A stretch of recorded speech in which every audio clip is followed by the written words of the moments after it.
Hello everyone, and welcome to the second episode of the Rigolini Report.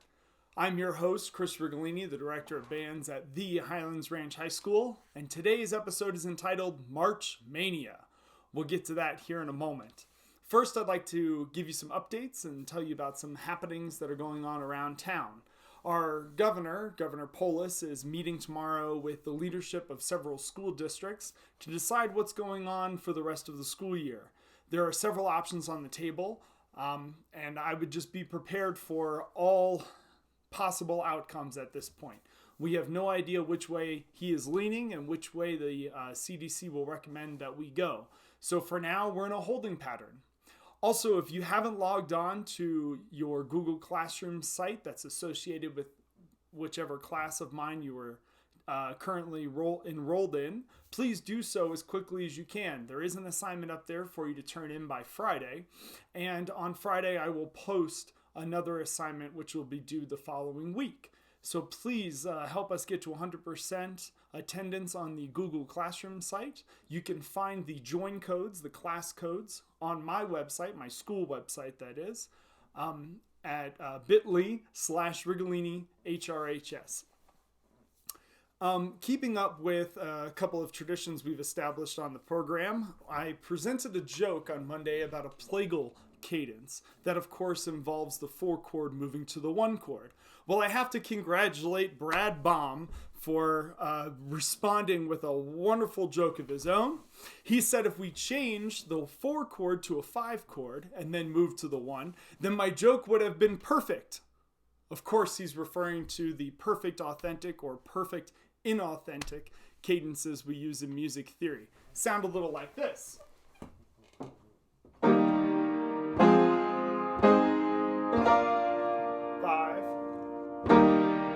to 1. So thank you, Brad Baum, for that submission. And if anybody else has a joke that they would like to tell, please comment below in the YouTube channel, or of course, send me a direct email and I'll try and include all of my favorites.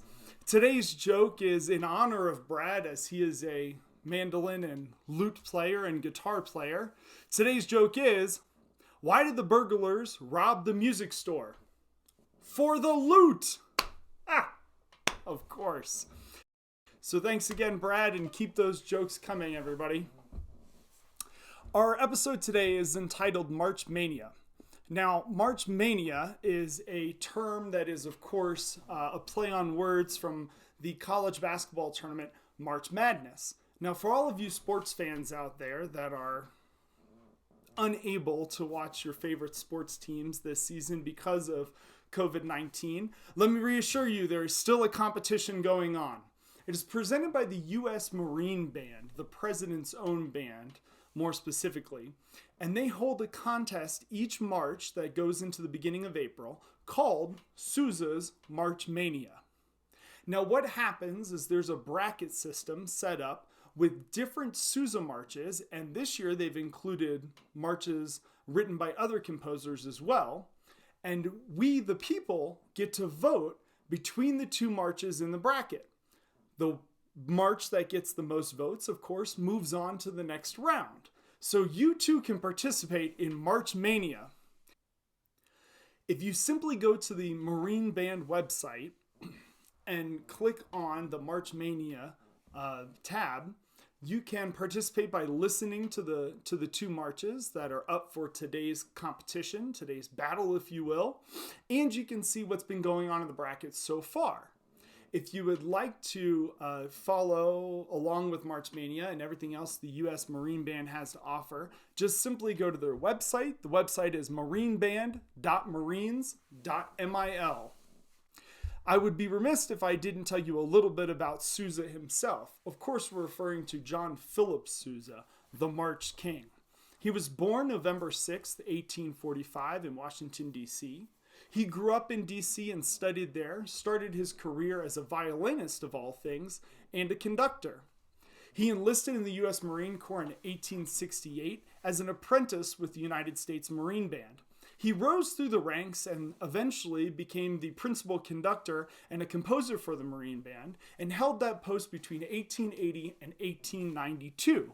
In 1892, he broke away from the Marine Band and formed his own band, which toured the United States and internationally. That band was comprised of members of military bands as well as civilian orchestral players of the time.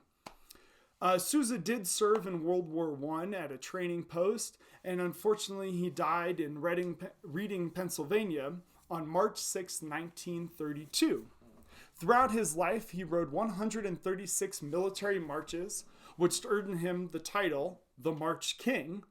And most people don't realize that he wrote other types of music as well. He wrote 11 operettas, at least 70 songs, 11 waltzes, 12 other types of dance music, 11 suites, and 27 fantasies, just to name a few. Sousa is one of the most important figures in wind band literature because of his contribution to the military march style. Without military marches, we wouldn't have had much to play at the beginning of the 20th century. Before 1950, there was only about 10 or so pieces of music written specifically for wind band. Most of what we played were these military marches and, of course, orchestral transcriptions. Some of those pieces that were written for wind band include some of the favorites that we still play today, like the Holt Suites, Morton Gould's American Salute, and Ralph Vaughan Williams' English Folk Song Suite, just to name a few. Either way, visit the Marine Band website, click on the March Mania tab, and participate in voting for your favorite march. Another really great resource on the Marine Band website are some of the free recordings that you can download. The Marine Band works for us, the people. Our taxpayer dollars pay for the Marine Band services. Therefore, everything they do is available to you free of charge.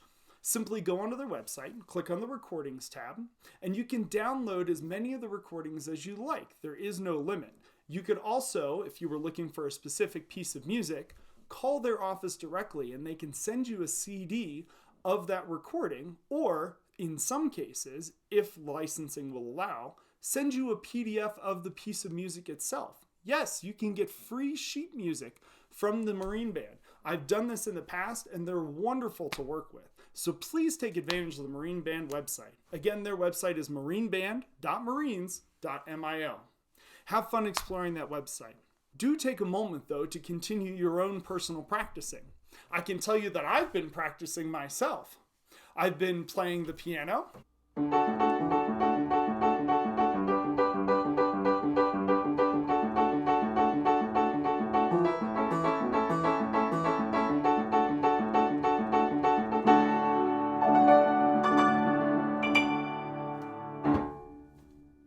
The violin.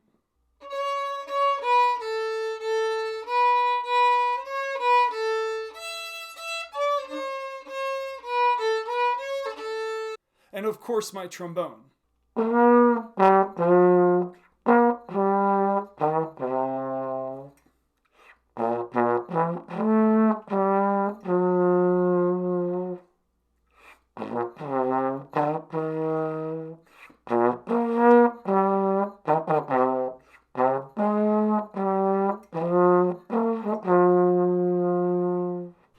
Please don't make any comments on the YouTube page or email me about my practicing.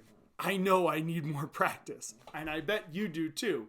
Remember, in the next couple of weeks, we're going to be recording ourselves practicing and sharing them with one another. So start now so that you're ready to go next week.